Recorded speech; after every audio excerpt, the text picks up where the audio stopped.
Marcos, no capítulo 1, versículo 40. Para você que está sendo alcançado por essa palavra, nós estamos direto do templo da igreja Palavra Viva em Cabo Frio e nós queremos abençoar a sua vida. A leitura de hoje está no Evangelho de Marcos, no capítulo 1, versículo 40. Diz assim o texto: E aproximou-se dele um leproso. Diga comigo, um leproso. Um leproso que, rogando-lhe e pondo-se de joelhos diante dele, lhe dizia: Se queres, bem podes me limpar. Coloque sua Bíblia sobre o seu assento, coloque suas duas mãos no coração e eu quero orar contigo mais uma vez. Senhor, eis aí a tua palavra, ó Deus. Que o Senhor coloque as tuas palavras na minha boca, que a tua igreja seja edificada pelo Senhor e principalmente que o teu nome seja glorificado no nosso meio. Nós oramos e te agradecemos em nome de Jesus. Amém. Pode se assentar glorificando o nome de Jesus. Aleluia. Glória a Deus. É sempre algo muito especial quando a gente se reúne em torno da Bíblia.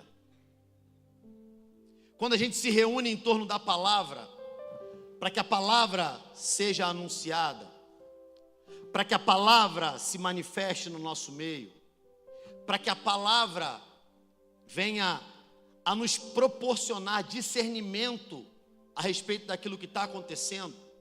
A palavra, ela também nos torna capazes de perceber o agir de Deus nas nossas vidas. É por isso que quando a gente tem a oportunidade de estar num ambiente onde a palavra é anunciada, diz a própria palavra, aquilo que sai da boca de Deus, de maneira nenhuma, volta vazio. Antes, faz o que apraz ao Senhor. Faz aquilo para o que o Senhor direcionou, aquilo para o que o Senhor projetou.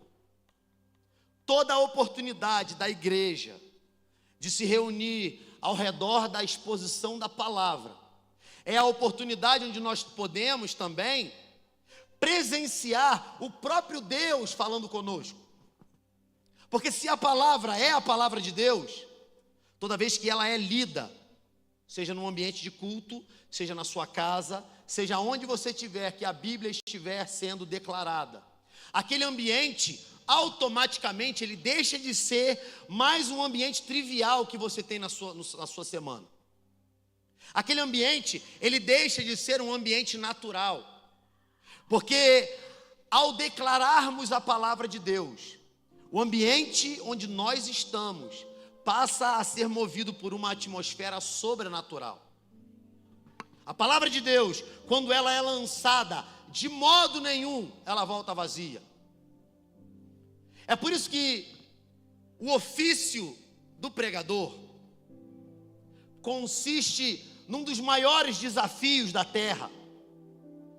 Porque aquele que expõe a palavra, ele tem o desafio de falar para teólogos e para neófitos. Ele tem o desafio de lançar a palavra para aqueles que já estão anos e anos na fé e para aqueles que ainda nem entraram na caminhada do Evangelho. Anunciar a palavra de Deus é aquilo que faz com que a igreja seja motivada e seja movida a continuamente corresponder àquilo que Deus está fazendo. É por isso que a palavra, ela precisa ter centralidade em qualquer culto que se preze. Porque Deus estabeleceu da eternidade a maneira através da qual Ele gostaria e deveria ser adorado. Ele deixou para a igreja a sua palavra. E quando a palavra de Deus, ela penetra nos corações, ela é mais afiada do que uma espada de dois gumes, a ponto de alcançar, de perscrutar e de avaliar o homem até no mais íntimo do seu ser. A palavra de Deus é aquilo que precisa balizar e nortear a nossa vida e a nossa caminhada cristã. A palavra de Deus, ela traz para nós o grande desafio de viver o Evangelho nos dias comuns, mas também o grande desafio de viver o Evangelho nos ambientes extraordinários. Estar diante daquele que pode realizar e solucionar todos os problemas da sua vida e ao mesmo tempo dar para você direção, sentido, destino. É estar diante daquele que criou os céus e a terra. É estar diante daquele que não só alcança você, mas que continua movendo e transformando você, para que você possa morar na eternidade com Ele. O anúncio da palavra de Deus tem o objetivo de guiar homens e mulheres que outrora eram cegos, que outrora que estavam perdidos no pecado, guiar esses homens e mulheres ao caminho da salvação, porque a palavra traz cura, a palavra traz restauração, a palavra traz renovo, a palavra traz o reino dos céus estabelecido sobre a terra. Quem está me entendendo, diga amém. E a palavra se fez carne. A palavra se fez carne e habitou entre nós, cheio de graça e de verdade, e nós vimos a sua glória, glória como do unigênito do Pai. A Deus agradou moê-lo, porque ele foi ferido pelas nossas transgressões, ele foi moído pelas nossas iniquidades. O castigo que hoje nos traz a paz estava sobre ele, e pelas suas pisaduras nós fomos, somos e continuaremos sendo sarados.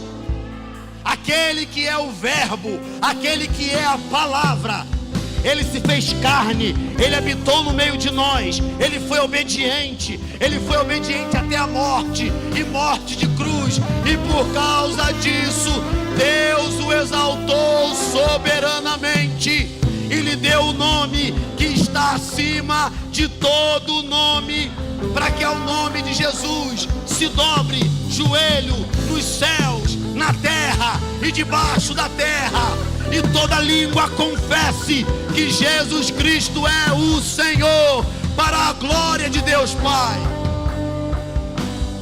O verbo que se fez carne, o verbo que andou por aí, o verbo que caminhou na terra, e o verbo diante do qual todos nós nos apresentaremos um dia. Seja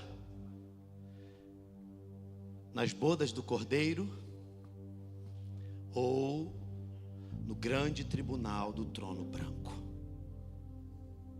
Para aqueles que são alcançados e moldados pelo verbo que se fez carne, diz o apóstolo Paulo, de maneira nenhuma nós, os que estivermos vivos, precederemos aos que já morreram, porque num instante, num abrir e fechar de olhos, ao som da trombeta, ah meu Deus, já tem alguém entendendo aí, a trombeta soará, e os mortos em Cristo ressuscitarão primeiro, e nós, os que estivermos vivos, seremos arrebatados e estaremos com Ele nas nuvens. Aquele que é o verbo voltará para buscar a sua igreja. Oh meu Deus, Ele caminhou na terra para que você possa caminhar com Ele na eternidade. Um ambiente de culto não tem a ver com o que você vai sair daqui recebendo, tem a ver com o que você veio para entregar. O ambiente de culto não tem a ver com a sua bênção, levando para casa para viver a melhor semana da sua vida. O ambiente de culto tem a ver com o que você vem entregar, porque diz a palavra que Deus não rejeita um coração contrito e quebrantado.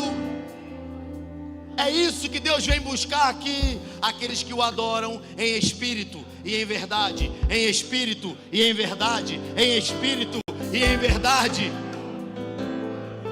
E o verbo na terra, ele se revelou, ele revelou a sua glória, e ele tocou e transformou a vida de todos os que cruzaram o seu caminho.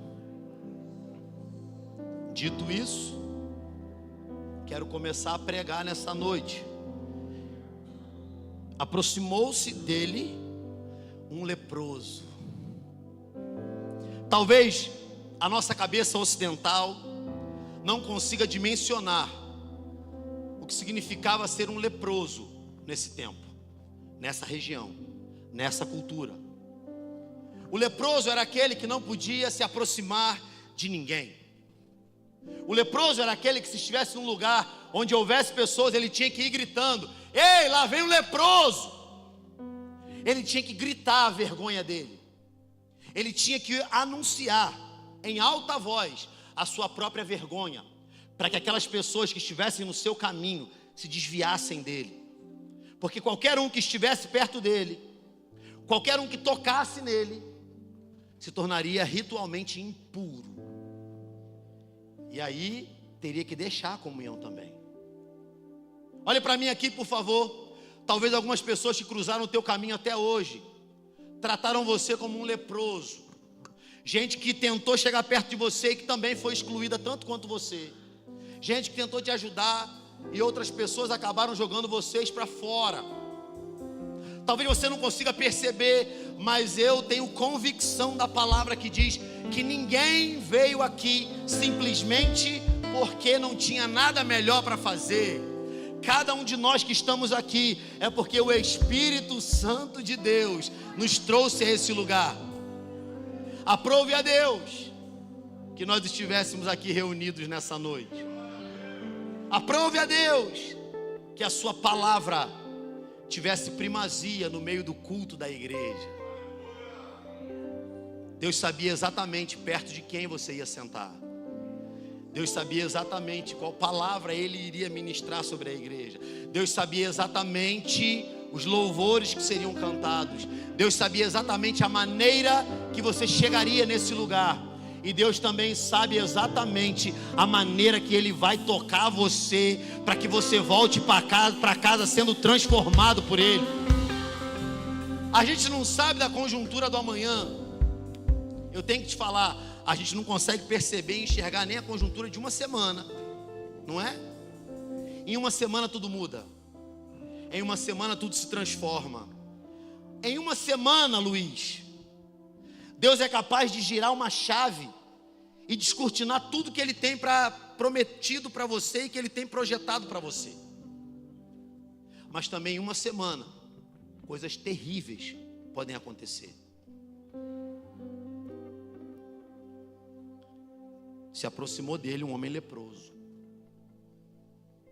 Talvez a coisa que mais me chame a atenção aqui é que a lepra, que hoje nós chamamos de hanseníase, a lepra congênita nessa época, e hoje também, sem tratamento, a pessoa vai perdendo a sensibilidade nos nervos, ela vai se machucando, se ferindo e não consegue perceber mais.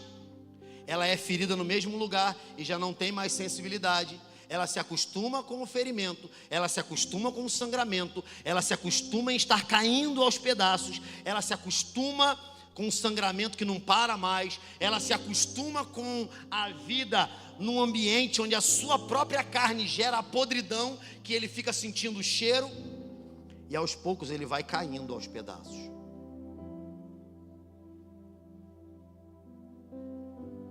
E eu não estou falando de coisas materiais.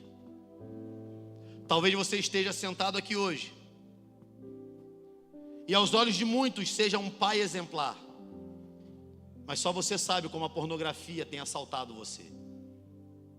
Talvez você esteja aqui hoje e seja uma mãe exemplar, mas só você sabe os pensamentos que assaltam a tua cabeça todos os dias que você deita a cabeça no travesseiro para dormir. Talvez você esteja aqui hoje e seja um cidadão de bem, seja alguém que está crescendo profissionalmente, seja alguém que até aos olhos da sociedade você esteja conseguindo trilhar um caminho de sucesso, mas talvez em alguma área da sua vida você ainda tenha um resquício de lepra que só Jesus pode arrancar da tua história. Agora é difícil, diante de uma congregação, admitir isso, porque o leproso, ele tinha que gritar. O leproso, ele tinha que anunciar para todo mundo o motivo da sua vergonha. Ei, lá vem o leproso! Mas ele sabia que ao gritar essas palavras, ninguém viria ajudá-lo. Ninguém ficaria perto dele. Alguns talvez iriam zombar, alguns talvez iriam aproveitar a história da lepra para fazer brincadeiras e chocarrice. Mas em uma semana tudo pode mudar. Ele não sabia, mas naquela semana ele ia encontrar o carpinteiro de Nazaré. Ele ia encontrar o Jeová Rafá. Ele ia encontrar o único que ao cruzar o caminho dele, e ele gritasse, lá vem o leproso, e todo mundo sai, mas o único que continuaria andando na direção dele, era também o único que poderia livrá-lo daquela situação de vergonha, daquela situação de dor, daquela situação de sofrimento. As pessoas ao nosso redor, elas desviam o caminho quando elas conhecem a tua vergonha. As pessoas que convivem conosco, talvez fiquem até sem falar com a gente, se descobrirem a nossa vergonha. Talvez se você um dia se deparar com a minha humanidade, você vai embora dessa igreja e nunca mais volta.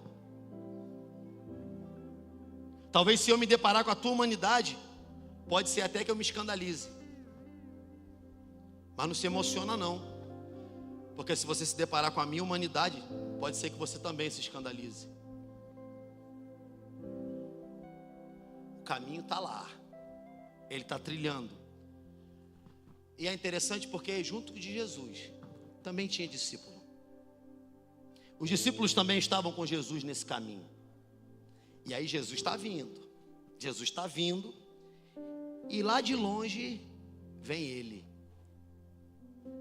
De longe ele está vindo e parece que o que ele está avistando de longe, parece que é aquele de quem tanto falam. Disseram para ele que talvez aquele era o único que poderia purificá-lo. Disseram para ele que certamente ele não rejeitaria quando você chegasse perto. E vem o leproso. Lá vem o leproso. As pessoas vão saindo. Ele tinha que andar na beiradinha do caminho. E Jesus quando vê, Jesus não desvia o caminho.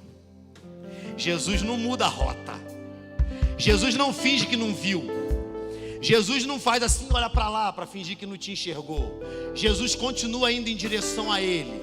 Jesus continua contrariando os padrões sociais. Jesus continua contrariando os padrões religiosos. Jesus continua contrariando os padrões daquela sociedade. Jesus continua contrariando os padrões culturais que tentam impor a ele a sua maneira de agir. Mas Jesus não é um mico de circo. Jesus não pode ser domado. Jesus não pode ser encaixotado. Jesus não pode mudar a sua essência. E quando ele enxerga alguém necessitado, quando ele enxerga alguém oprimido, quando ele enxerga alguém que precisa de um encontro com a palavra, ele continua indo em direção. E ele vai, e ele chega perto. Ei, Jesus está chegando perto de você aí. Não fica achando que ele vai desviar caminho. Não fica achando que ele vai fingir que não te viu. Ele viu e ele continua andando na tua direção.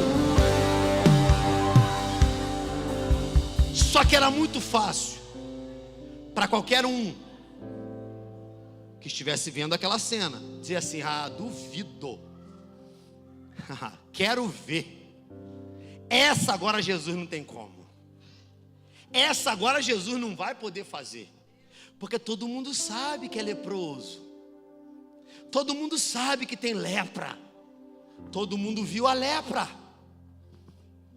já está aí, ó, foi anunciada a lepra e todo mundo tem que desviar o caminho. Talvez seja essa a realidade das nossas vidas. Mas quando Jesus chega,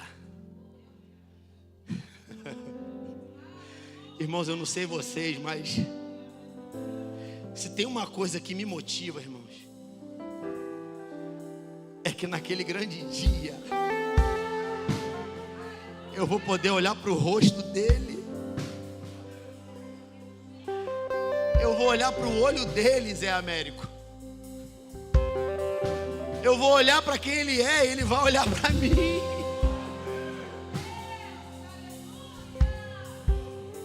E da onde ele me resgatou, ele vai dizer: é, servo bom e fiel. Irmãos, o que nos motiva nessa terra não é fazer da religião um meio de ganho de vida, é se preparar para ir viver a eternidade com Deus. Que proveito tem o homem se ganhar o mundo inteiro e perder a sua alma? O que dará o homem em troca da sua alma? O leproso chega perto de Jesus. Talvez nem os discípulos quisessem que Jesus chegasse perto dele. Preste atenção, aqui era o início do ministério de Jesus. Os discípulos ainda não conheciam profundamente quem era Jesus. E eu quero conjecturar, olhando para esse texto, que quando esse leproso chegou, talvez até mesmo os discípulos tentaram impedir que ele se aproximasse. Irmão, não se engana não. Tem gente até que parece com um discípulo, que talvez na sua caminhada já tentou impedir você de chegar até Jesus. Talvez na sua caminhada até alguém que está dentro do grupo de discípulos jogou você para fora. Aí esse homem chega para Jesus e diz: olha, Senhor, se o Senhor quiser, o Senhor me purifica, Senhor, porque eu já sei que o Senhor pode, mas é a sua vontade que tem que prevalecer. Então, se o Senhor quiser, o Senhor pode me purificar. Eu não quero te incomodar com mais nada, eu só quero ser limpo, eu só quero ser purificado. Quantas vezes tu se sentiu sujo, irmão? Quantas vezes tu se sentiu indigno? Quantas vezes já você estava aqui na igreja, Deus está falando com alguém aqui, e aí na hora do louvor você levantou a mão e começou a cantar o que a letra estava dizendo aqui no telão, e aí no seu ouvido veio a voz de Satanás e disse assim: para de cantar porque você não é digno de estar aqui. Para de cantar porque você não é digna de estar aqui. Eu vi o que você fez ontem, eu vi o que você falou mais cedo, eu sei quem é você quando você não está fingindo que é crente. Irmão, não dá ouvido não. Não dá ouvido não, porque aquele que é o único que pode transformar a tua história, ele não desvia o caminho de você, ele não tropeça, ele não muda o caminho, e ele não impede você de chegar até ele. Tem hora na caminhada que tudo que a gente quer fazer é parar, ir para a beira do caminho, sentar. Porque, irmãos, conviver com gente na igreja é difícil pra caramba, irmãos. Eu sempre digo isso aqui: a coisa mais difícil do evangelho é conviver com gente. E tem hora que a gente fala: quer saber o negócio? Fala igual o Tasmania. Porque sabe por quê? Não é porque você é ruim não, é porque você é gente. Gente é assim. Gente, tem dia que está bem, tem um dia que não está tão bem. Gente, Tem dia que tá, e tem dia que tá. Agora, em todos esses dias, se você estiver indo em direção a Jesus, Ele nunca vai faltar, Ele nunca vai te desamparar, Ele nunca vai fingir que não está te vendo. Quem finge que não te vê na rua são as pessoas. Aquela coisa assim, você viu fulano, faz até assim, ó, rápido, para pessoa, para você achar, para você mesmo, que a pessoa não viu. A pessoa viu, irmão, tá? Só para você saber. Quando você finge que não vê na rua, a pessoa viu que você fingiu que não viu. A gente faz isso, irmãos. Agora imagina Jesus. Jesus está lá e de repente chega você, ele faz assim. Ele não faz não, irmãos. Ele não faz. Você está sujo, você está ferido, você está lameado, você está com a perna quebrada. Do jeito que você tiver, Ele é o único que suja a roupa dele para poder resgatar você. Jesus estava contando uma história a um homem. Antes dessa história, vou contextualizar. Os religiosos, sempre os religiosos, irmãos, eles chegaram para Jesus e disseram assim: Senhor, o que a gente precisa fazer para herdar a vida eterna? E Jesus era excelente em responder, fazendo a pessoa raciocinar mais ainda. Aí Jesus responde: o que você lê na lei e nos profetas? Como você vê? E aí aquele homem da lei fala para ele: olha, dos mandamentos, o maior é: amarás o teu Deus de toda a tua força, de todo o teu entendimento, de todo o teu coração. E o segundo também é semelhante a esse: ama o teu próximo como a ti mesmo. Aí Jesus olha para ele e diz: muito bem, faça isso e viverás. Ele não satisfeito, indaga Jesus novamente. Ele diz: então tá bom, quem é o meu próximo? Aí levantou a bola, né? Levantou assim para Jesus cortar. Jesus falou assim: um certo homem descia de Jerusalém, e aí no meio do caminho ele foi atacado por salteadores. Roubaram tudo que ele tinha, espancaram e largaram ele semi-morto. Aonde? Aonde, irmão? Porque quando o Satanás tenta destruir, tenta matar, tenta fazer arruaça, depois que ele termina, ele larga você todo quebrado na beira do caminho. Aí Jesus olha para ele e fala assim, e aí de repente veio um homem, um sacerdote. Quando ele viu o homem, aí ele fez aquilo, né? Passou ao largo, porque tinha muitos afazeres, muitos compromissos, e não ajudou aquele homem. De repente vem um levita pelo mesmo caminho do sacerdote, e vendo o homem também, desviou o seu caminho e fingiu que nem viu. E aí de repente, pelo mesmo caminho, vem um samaritano. Irmãos, eu quero contextualizar para você compreender o que significa Jesus introduzir a figura do samaritano nesse exemplo que ele deu. O samaritano é odiado pelo judeu. Imagino eu que quando Jesus falou sobre o samaritano, aqueles fariseus, eles torceram a cara. Ele diz, olha, e de repente vem também um samaritano, que vendo o homem, ele se aproximou. Ele se aproximou. E aí quando chegou perto, ele desceu da cavalgadura, ele pegou azeite e vinho, ungiu as feridas, pegou aquele homem, pegou o homem ensanguentado, com a roupa que ele estava, ele pegou o homem, colocou em cima da sua cavalgadura e mudou completamente o seu caminho para levar aquele homem até uma estalagem. Chegando lá, ele ficou a noite inteira cuidando daquele homem.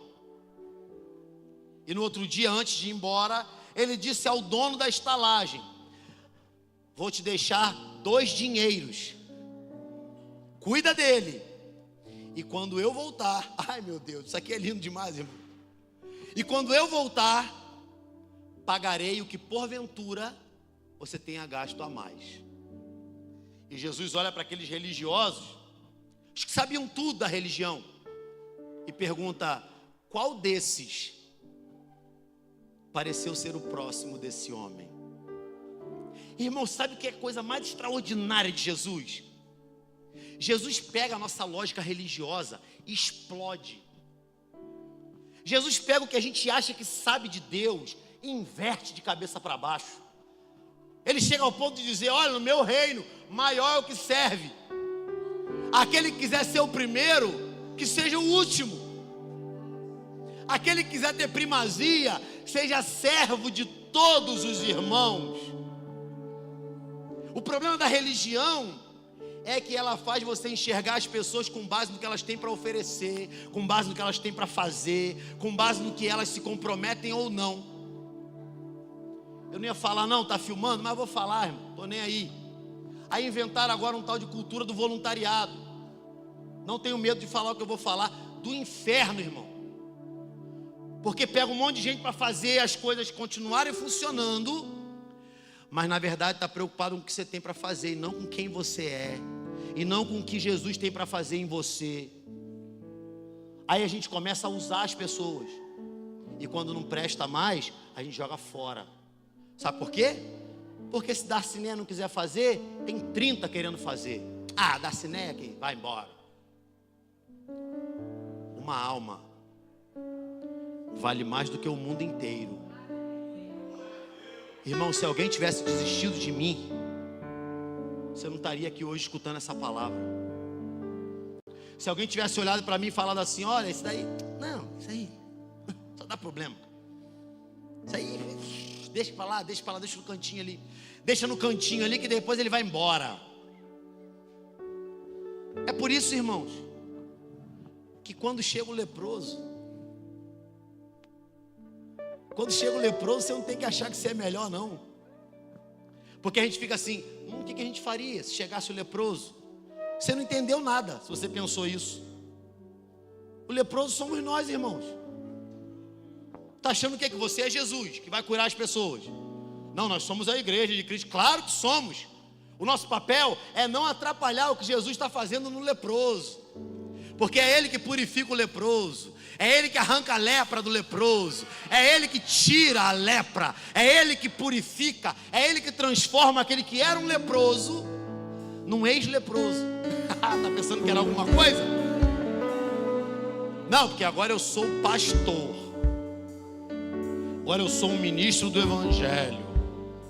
Irmão, se a misericórdia do Senhor não se renovar na minha vida todo dia, eu fico pior do que eu era. Porque quando Ele me achou, eu estava quebrado, ensanguentado, na beira do caminho, nem acreditava nele. Eu fui salvo do ateísmo aos 19 anos de idade. E quando a graça do Evangelho me alcançou, eu percebi que não tinha nada em mim que merecesse ser citado, mas em Cristo havia tudo de bom que merecia ser vivido. Aí o leproso chega, já cansado, já abusado, talvez até condicionado a se tornar uma parte da paisagem.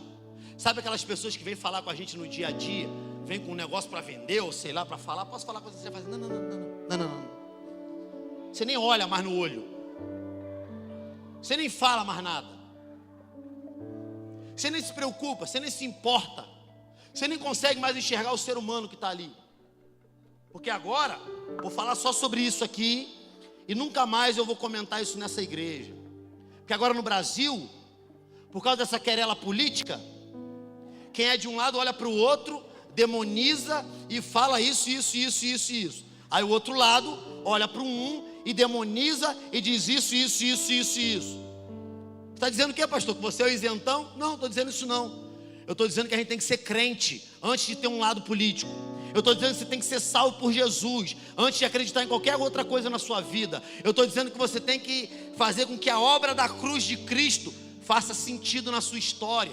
E aí, irmão, se você quiser ser de direita, quiser ser de esquerda, quiser ser de centro, seja o que você quiser, mas tenha Jesus na sua vida. Olhe para as pessoas como Jesus olhava, trate as pessoas como Jesus tratava, porque o que vai mudar o Brasil não é uma ideologia política. O que vai salvar o Brasil é a palavra de Deus sendo manifestada. O que vai salvar o Brasil é o Brasil aguardando ansiosamente a manifestação dos filhos de Deus.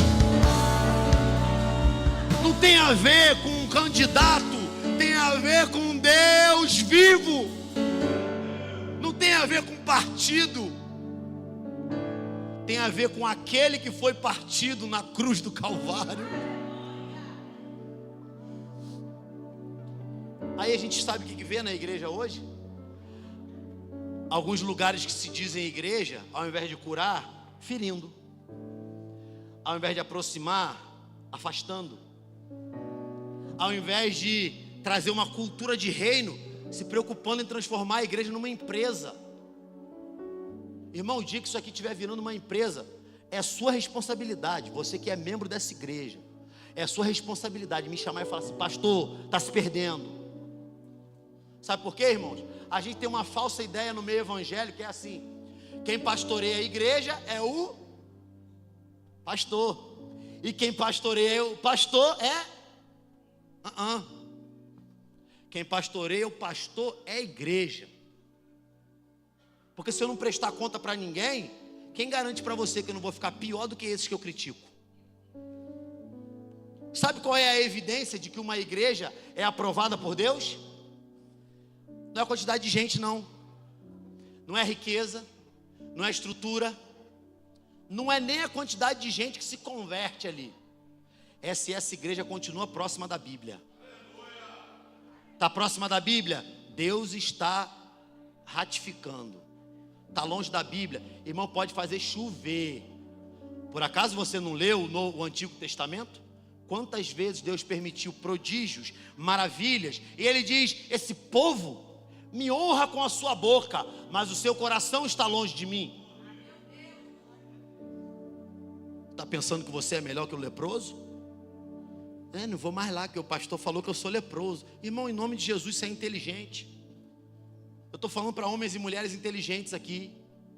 Se o homem não tiver consciência em primeiro lugar de quem ele é, ele vai continuar achando que ele pode dizer para Deus o que ele quer que Deus faça. Para com isso em nome de Jesus. Para de tentar viver a sua melhor versão. Morre para o novo homem poder nascer. Para de tentar manipular a Deus com processo, com campanha, com propósito, com sei lá o que. Começa a simplesmente se adequar ao que a Bíblia está dizendo. Se a gente começar a colocar em prática a Bíblia, 80% dos nossos problemas vão se solucionar na hora. Sabe por quê? Na hora que você se sentir injustiçado, essa daqui é de ouro, né? E é a bala de prata no religioso. Se alguém tem alguma coisa contra você, vá até ele. Não, mas não fui eu que fiz. Vou pedir perdão de quê? Não fui eu que ofendi. Não, o quê? Deixa para lá. Foi embora mesmo? Se você não perdoar aos homens as suas ofensas, tampouco o Pai que está nos céus perdoará as suas ofensas. Está pensando que eu tirei isso de um para-choque de um caminhão?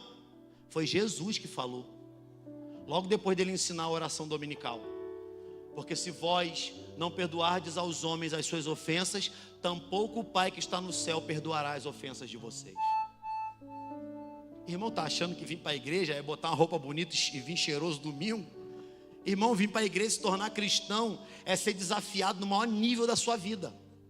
É ser desafiado a segunda-feira de manhã, continuar vivendo o evangelho que você prega no domingo à noite, que você declara, que você ora, que você canta no domingo à noite. Aí inúmeras vezes, nesses processos que a gente vai vivendo, a gente quer parar. E se você já sentiu vontade de parar, irmão, aquela coisa assim, é sutil. Não, eu continuo crendo em Jesus, mas negócio de igreja, não, eu vou fazer aqui com a minha família em casa, não, eu tenho Deus no meu coração. Essa é a mentira mais sutil que o diabo continua convencendo homens e mulheres todo dia, de que é possível ser igreja sem fazer parte do corpo, porque você é uma pessoa de bem, é um cidadão de bem, faz mal a ninguém, só que é incompleto e não vai poder acessar a plenitude, porque é impossível casar com a cabeça e se divorciar do corpo, não tem como. Aí a gente quer parar, a gente quer retroceder, a gente quer voltar atrás, enquanto você não perceber que tudo é por causa dele, que é por causa dele que você não parou, que é por causa dele que você continua, mesmo tendo sido filho. Irmão, tem gente que eu tenho que tirar o chapéu, irmãos. Não sei se você conhece alguém assim, ou se você é assim. Irmão, já foi machucado, já foi judiado, já foi ferido em negócio de igreja, mas não para, não desiste. Já falaram mal, já tentaram fazer parar, já tentaram fazer cair, já apontaram o dedo para o teu pecado, mas gente que não para. Irmão, tira o chapéu demais. Fala assim, rapaz, talvez se fosse eu já teria desistido há muito tempo. Mas é aí que você compreende como igreja, que se é por causa dele, nada vai te parar, irmão. Porque quando os seus olhos estão fixos nele, você se torna imparável, você se torna imbatível, você se torna incansável. Você cai e levanta, você tropeça, dá uma cambalhota e levanta de novo. E quando você não consegue mais levantar, ele pega na tua mão e coloca você de pé. Diz a palavra do Senhor, ele fortalece ao cansado e ele renova as forças do que está sem vigor. Até os jovens se fadigam e se cansam, e os moços tropeçam e caem, mas aqueles que esperam no Senhor renovarão as suas forças, voarão com asas como águias, correrão e não se cansarão, caminharão e não se afadigarão, porque o Senhor é a nossa força. Fique de pé, por favor.